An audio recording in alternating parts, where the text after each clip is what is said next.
Muchas gracias, buenas tardes a todos. Primero que todo, agradecer la invitación del ESAP, del profesor Freddy William, del profesor Julián Bello. Para mí es muy significativo hacer parte de este congreso como colombiano que está afuera, pero también como hijo de un huilense, entonces es pues obviamente muy emocionante tener este tipo de eventos en la ciudad de Neiva. Pues la tarea que me encomendaron fue hacer un taller pequeñito como explicando un poco cómo o por qué también hacemos investigación académica en los temas de gestión públicas y de políticas públicas. Entonces, la estructura que les quería proponer es, voy a dar una charla muy cortica, 10-15 minutos, con algunos puntos básicos de principios de cómo hacer este tipo de investigación. Después vamos a hacer una actividad y abrimos el espacio para discusión y preguntas, para hacerlo un poco más interactivo. ¿Ok? ¿Estamos de acuerdo? Listo. Bueno. Entonces, primero, ¿por qué hacemos investigación? ¿Cierto? Escuchamos, no, es que la investigación científica, pero ¿por qué? ¿Cierto? Para mí, no sé qué opinan ustedes, para mí hacemos investigación porque queremos entender mejor el mundo. Siendo un poquito más humildes, queremos entender un pedacito del mundo, ¿cierto? Porque pues no vamos a resolver todos los problemas de la sociedad, ni mucho menos, pero la idea es poder poco a poco, con cada elemento de investigación, entender un pedacito, ¿cierto? La problemática de mi municipio, la problemática de la organización donde trabajo, los problemas de agua en la comunidad, etcétera, ¿cierto? Un pedacito. Desde el punto de vista de la academia, de los profesores en la ESAP, en cualquier universidad, el objetivo de hacer investigación es construir teorías, ¿cierto? Y la idea de esas teorías es entender por qué pasan las cosas, fundamentalmente. Y desde el punto de vista práctico, ¿cierto? La gente que trabaja en el sector público, los servidores públicos, los que formulan las políticas públicas, la idea es usar la investigación para resolver problemas prácticos de gobernanza, ¿cierto? Y con gobernanza me refiero tanto a los temas de gestión como a los temas de política pública. ¿Qué problemas de gobernanza? Entonces, primera pregunta aquí para empezarlo a hacerlo un poco más interactivo. ¿Cuál podría ser un ejemplo de un problema de gestión pública, de políticas públicas, que la investigación nos podría ayudar a solucionar? No hablen todos a la vez porque es que me aturde también, ¿no? Seguridad, por ejemplo. ¿Qué otro tema podría ser? Servicios públicos, salud, vivienda, el espacio público, ¿cierto? Hay muchísimos temas dentro de política pública y dentro de la gestión también de cómo resolver esto, ¿cierto? Medio ambiente, por ejemplo. Los temas de política social. Todos estos son temas de política pública, ¿cierto? En la parte de gestión, que también, pues, por ser la SAP nos interesa mucho, muchos de esos temas tienen que ver con finanzas, ¿cierto? ¿De dónde vamos a sacar la plata para eso? Si lo estamos usando efectivamente o no. Eso se resuelve con investigación. Gestión de los recursos humanos dentro de las organizaciones públicas. Desempeño. En muchos de los temas que estamos hablando, el concepto de desempeño se vuelve fundamental, ¿cierto? ¿Está siendo efectivo lo que estamos haciendo? ¿Se está usando de manera eficiente los recursos? ¿La calidad de los servicios que se están prestando? ¿Cómo nos están percibiendo los ciudadanos en términos de seguridad, en términos de política social y demás? Estos son solo ejemplos. ¿Qué problemas de implementación tenemos? Muchas veces es el diseño perfecto de una política pública, pero vamos a ver cómo se está implementando y tambalea, ¿cierto? Porque se estaba pensando que había una serie de recursos que iban a estar, pero no están. Una serie de procedimientos que se deben seguir, pero no se siguen. Todos esos problemas de implementación también a través de la investigación deberíamos poder resolver. Y el impacto de las políticas públicas. Una vez formulamos una política, digamos, de reducción de la pobreza en el municipio de Algeciras, ¿sí está funcionando o no? ¿Cómo hacemos para realmente saber que está teniendo el impacto que necesitábamos? Estos son solo ejemplos, ¿cierto? En general, pero para tratar de conectar que esta idea de la investigación realmente puede tener un impacto sustantivo en la política pública y en la gestión pública. ¿Ok? ¿Vamos bien? Listo. Ahora, decíamos por el otro lado, eso era problemas prácticos, pero por el otro lado decíamos desde la academia, el punto también es formar teorías, ¿cierto? Eso es lo que distingue a la investigación científica. ¿Qué es una teoría? Entonces, una propuesta aquí. Una teoría es una idea de cómo funciona un determinado fenómeno en el mundo real. Por ejemplo, ¿cuáles son las causas de la pobreza, cierto? Para poder solucionar la pobreza, hay que entender cuáles son las causas. Si no, no vamos a tener una política que la resuelva.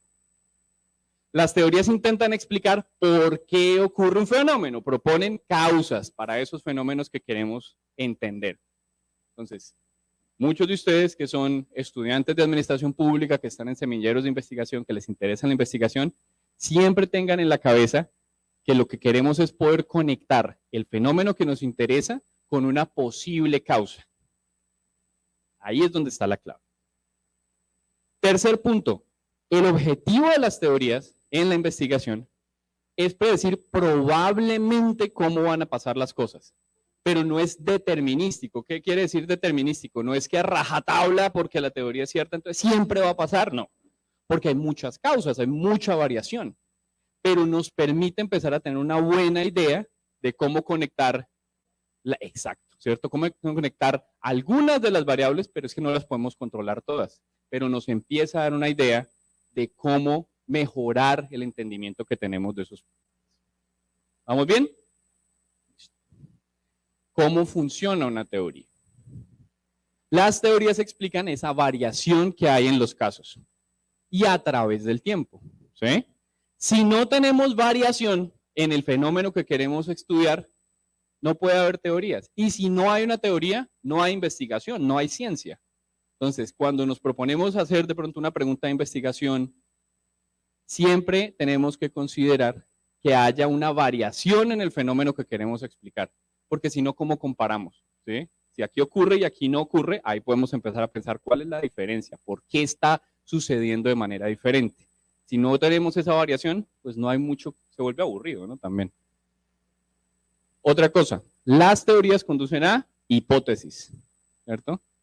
¿Qué es una hipótesis? Es una afirmación de que si mi teoría es correcta y yo muevo esta palanca, el resultado debe ser este, ¿cierto? Es un supuesto, ¿sí? Yo hago el supuesto de que según cómo entiendo la situación, si yo le doy un subsidio a la gente va a saber usarlo porque sabe qué necesidades tiene y va a mejorar su condición al final. Esa es mi hipótesis, digamos, ¿cierto? De cómo entiendo yo cómo funciona la pobreza, si seguimos con ese ejemplo, por ejemplo. Y las teorías, esto es importante, son falsables, o sea, uno debería poder probar con los hechos teoría es cierta o no. Aquí es el punto clave porque esta es la diferencia entre hablar carreta y hacer investigación, ¿cierto? Porque no es solo que es que yo me imagino que las cosas suceden así. La clave de la investigación científica es que nos vamos a los hechos, a un estudio de caso, a los datos, para poder identificar si esa teoría que yo creo que es cierta realmente tiene implicaciones o no. Y lo bonito de la investigación científica es que uno tiene que ser bien desconfiado, ¿cierto? Entonces, por más que a uno le parezca que es que mi argumento tiene sentido, si los datos no me apoyan, pues no es cierto. Y un buen investigador simplemente tiene que decir, estaba equivocado y voy a pensar en cuál es la próxima hipótesis.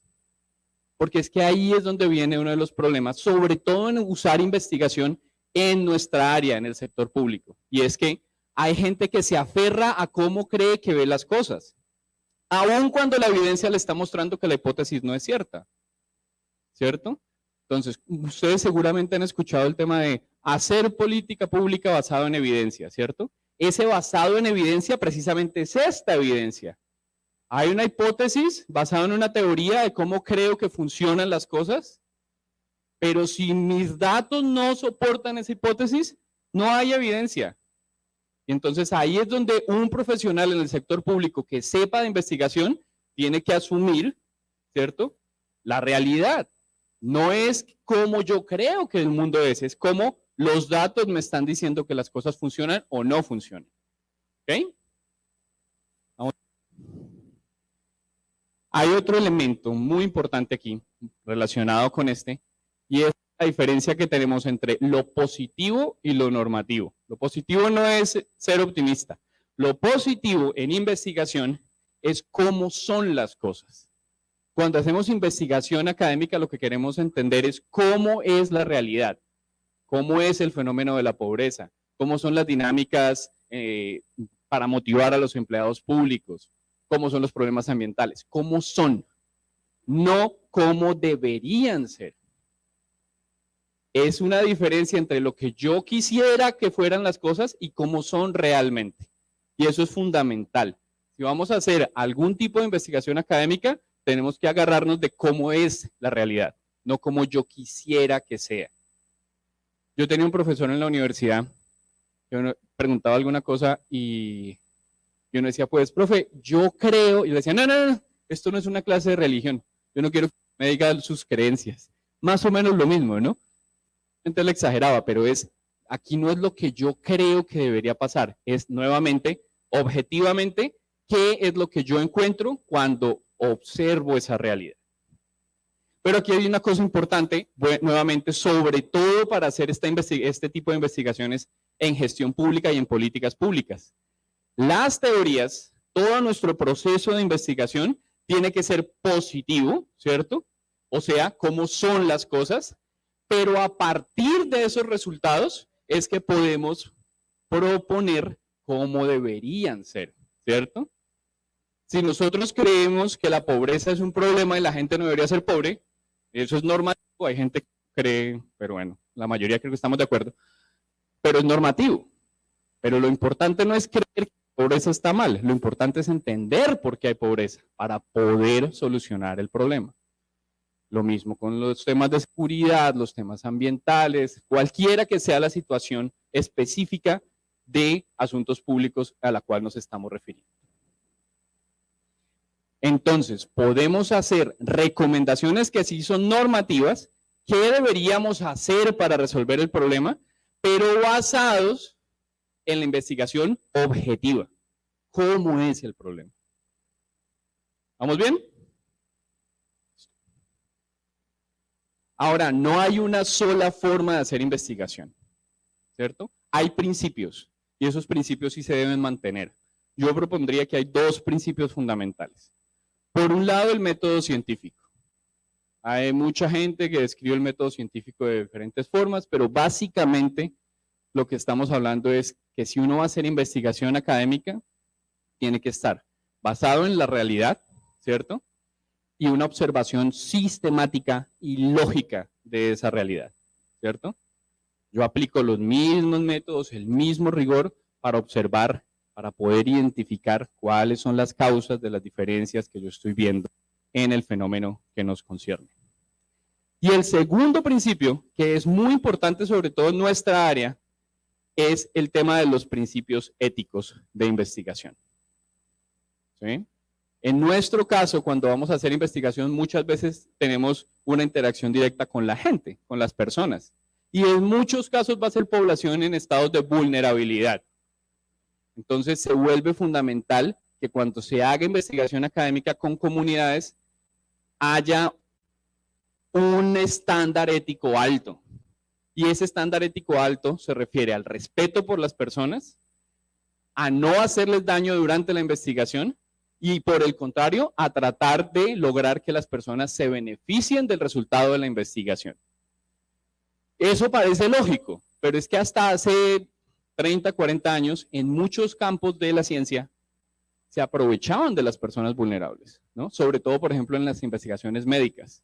Entonces había que probar una nueva medicina. ¿A quién cogían?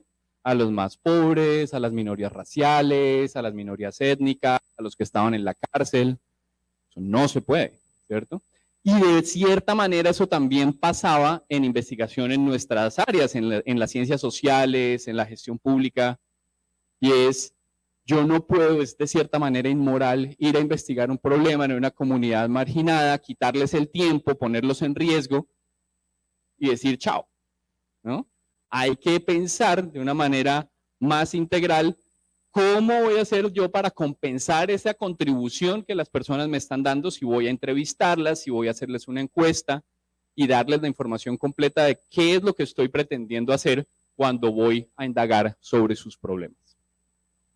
Entonces, estos dos principios, usar el método científico y mantener un alto estándar ético, son claves y universales para cualquier tipo de investigación académica. Ahora, ¿cómo los aplicamos específicamente? Hay un mundo de posibilidades. Hay diferentes tipos de datos, hay métodos diferentísimos para recolectar esos datos y las herramientas para analizar esos datos varían muchísimo. Por ejemplo, por un lado tenemos lo que llamamos métodos cualitativos, ¿cierto? ¿A qué se refiere esto? A los datos que no son números, sino a la información que yo puedo obtener a través de diferentes medios, entrevistas, ¿cierto? Con las comunidades, con los funcionarios, con los gerentes. Eso me permite a mí entender el detalle de los problemas, ¿cierto? Focus groups, que básicamente es hacer una entrevista, pero grupal, y es muy diferente, ¿no? Porque una cosa es una entrevista uno a uno, pero si ustedes hacen una entrevista con un conjunto de personas, esa dinámica de tener un grupo de personas hablando del mismo problema genera que de pronto la gente empiece a soltar más información porque se siente como más en confianza también, ¿no? Una vez como que entran todos en calor, digamos, para hablar de los problemas.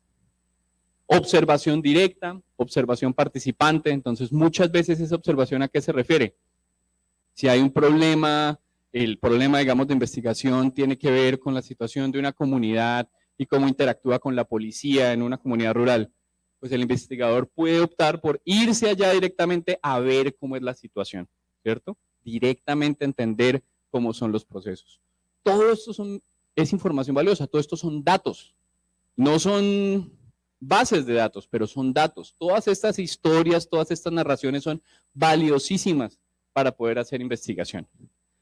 Revisión documental, muchas veces parte de la investigación va a tener que ver con poder entender todo el marco legal alrededor de una situación, la legislación, cómo ha cambiado, las normativas.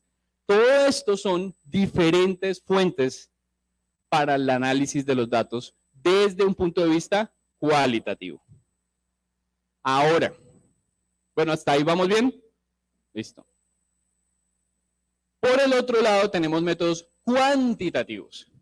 ¿Y a qué se refiere cuantitativos? Aquí son las bases de datos, ¿cierto? La estadística, la econometría y todas estas cosas. ¿De dónde salen estos datos? Lo mismo, hay diferentes fuentes. Registros administrativos, por ejemplo, eso se vuelve clave en nuestras áreas de investigación, es fundamental, porque todas las entidades mantienen registros de sus operaciones. No lo hacen con la idea de hacer investigación, pero los podemos usar para hacer investigación. Datos de personal, presupuestos, ejecuciones presupuestales, ¿sí? Agencias que hacen, por ejemplo, evaluaciones por ejemplo, ahorita estuve en una conferencia y había un grupo de investigadores que cogieron el sistema hay una agencia en el Reino Unido que califica los colegios. Entonces cogieron 25 años de los reportes que cada inspector cogía de cada colegio y montaron su base de datos con 80,000 datos de todo lo que son las inspecciones de los colegios. Eso les va a permitir, a partir de ahí, poder entender, bueno, de qué depende que un colegio salga bien calificado o no. ¿Cuáles son los factores más importantes? ¿Cómo se comportan estos inspectores? Puros registros administrativos. Pero también encuestas, ¿cierto? Entonces, esto es una forma más primaria de obtener los datos, porque muchas veces de pronto no va a haber datos.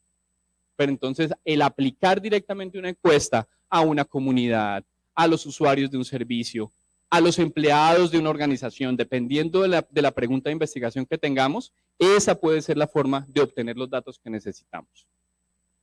Y ahora, y para esto creo que también va a haber otras mesas súper interesantes, Big Data, ¿cierto? Datos a través de Twitter, de Google, porque tenemos que aceptar la realidad y es que básicamente nuestras vidas están online, ¿no? O sea, cada vez que hacemos clic y demás, vamos dejando como una huella de nuestras preferencias, de nuestros comportamientos, y eso se está usando también para hacer investigación académica, ¿cierto? Bueno, ahora, muchas veces se da a entender que son como dos mundos, ¿no? Por un lado el mundo de los números y por el otro lado el mundo de las narraciones. Pues la verdad es que no, o sea, uno de los mensajes que yo les quiero dejar es que para hacer buena investigación muchas veces tenemos que combinar, ¿cierto? Combinar una narración entrevistas, observación, revisión documental, con la estadística, con los datos duros que llamamos, ¿cierto? De pronto es a partir de unas primeras entrevistas que uno entiende el problema y después dice, bueno, a partir de aquí, ahora sí voy a montar una encuesta para poder tener la idea de todo lo que está pasando. Por ejemplo, al final de esta charla yo podría hablar con 2 o 3 de ustedes, la entrevista, a ver qué tan aburridos quedaron, y a partir de ahí pensarme una encuesta para coger una muestra de todos los demás. Ahí estoy combinando lo cualitativo, la conversación, con lo cuantitativo, que va a ser tener una base de datos preguntándoles, bueno, de 1 a 10, ¿qué tan malo estuve? ¿Sí? Entonces, ese es un método clave. Se pueden combinar estos tipos de análisis. Y clave es la pregunta de investigación, ¿sí? El problema que queremos entender es el que va a guiar qué tipo de datos y qué tipo de análisis es el que tenemos que hacer. Muchas veces en la academia vemos gente que se casa con un análisis. No, yo solo hago entrevistas. O, no, yo solo sé hacer estadísticas. Pero es que va a depender es de cuál es la pregunta que queremos resolver. Es como tratar de usar un martillo para resolver todos los problemas. Pues no. Si el problema no es clavar una puntilla, pues el martillo no va a servir. Es lo mismo, ¿cierto? Estos métodos son herramientas y son herramientas que van a depender de cuál es la pregunta que queremos resolver. ¿Listo? Ahora, la pregunta, esa es clave. Toda investigación académica, y si algunos de ustedes ya para alguna tesis o algo han tenido que hacer algo de investigación, me darán la razón, parte de cuál es la pregunta de investigación. Y los profesores friegan bastante por eso, pero no es solo porque quieran fregar la vida, es porque realmente tener una pregunta clara es el punto de partida de cómo voy a hacer esa investigación, cómo voy a entender el problema. ¿Ok? ¿Qué es lo que queremos entender? Esa es la pregunta de investigación. Puede ser descriptiva, entonces mi pregunta de investigación puede ser, yo quiero entender cuáles son las opiniones de la gente con respecto al servicio de agua que reciben en su comunidad. Perfecto, eso es descriptivo. Yo hago una encuesta, obtengo los resultados, muestro cuáles son los resultados, muy valioso. Pero usualmente vamos a querer dar el paso siguiente y volvemos con el tema de las causas. Lo que vamos a querer entender es por qué, bueno, aquí tenía un ejemplo, se me olvidó. ¿Cuál es la representación de las mujeres en los cargos públicos del nivel profesional en el departamento del Huila? Pues me iré a los registros, mirar cuáles mujeres tienen posiciones profesionales, del total, sacar porcentajes, muestro los resultados. Entiendo la descripción del problema.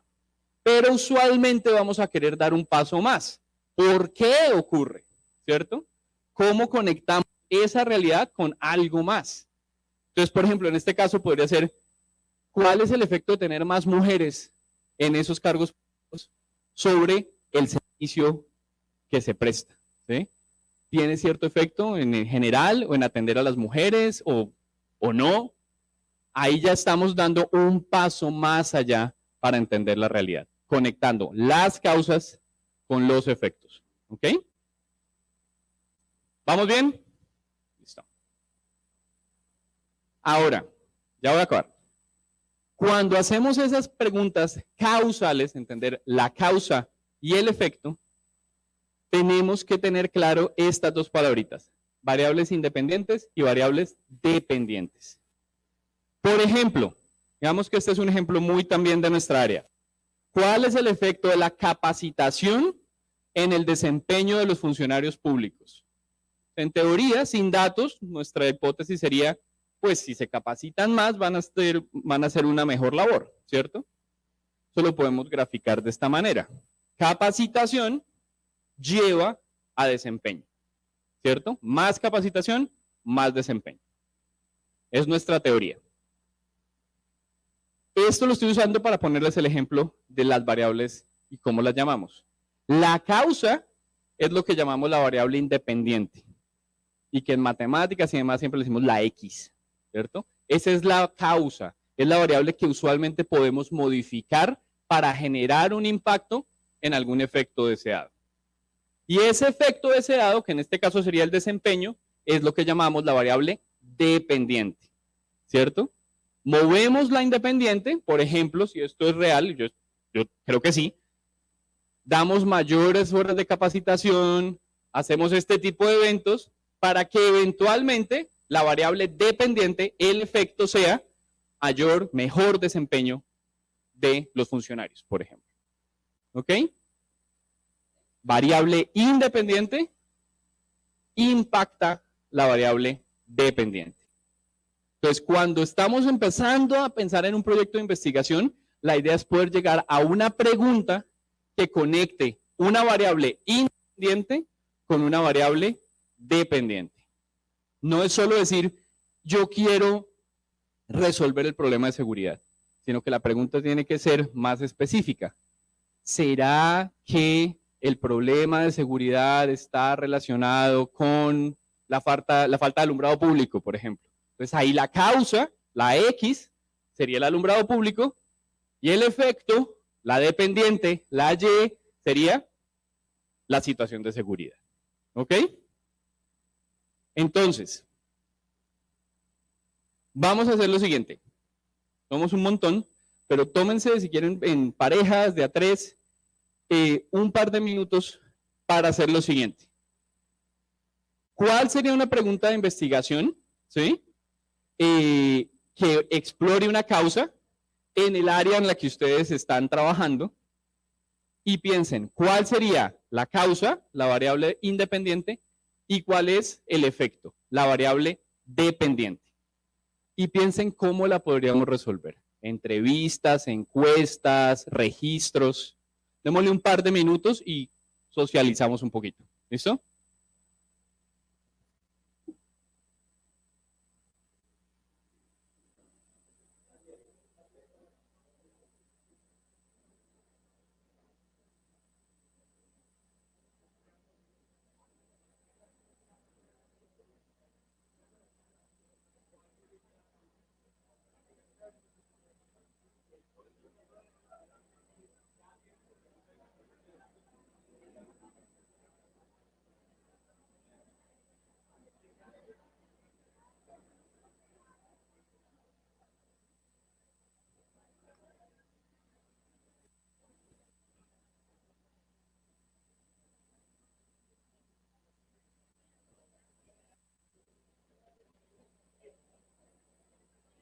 Ok, entonces, y ya nos dijeron que nos toca correr un poquito. ¿Alguno tiene una sugerencia de un ejemplo de una pregunta de investigación? A ver, aquí. ¿Cuál sería tu ejemplo? Muy buenas tardes. Bueno, mi ejemplo sería obras inconclusas en el departamento del Huila. Ok, pero acuérdate que hay que tener causa y efecto. Entonces, el efecto sería que la obra no está completada. ¿Y cuál sería una posible causa? ¿Cuál? La corrupción, por ejemplo. Entonces, si hay más corrupción, hay más obras incompletas, sería. ¿Y qué datos nos servirían para probar esa teoría? Los dos, entonces, cuantitativamente, ¿qué sería? Presupuestos, ¿cierto? Ver cuánto tiempo se ha demorado cada obra. Y cualitativamente, encuestas, entrevistas, porque es que ahí es donde uno va a entender el detalle de cómo se dio la situación. Exactamente. Bueno, nos recortaron un poquito el tiempo, pero pues espero que por lo menos les dejen una inquietud de un marco que puede servir para que empecemos a hacer investigación de una manera rigurosa y útil para el sector de gestión pública y de políticas públicas. Bueno, muchas gracias.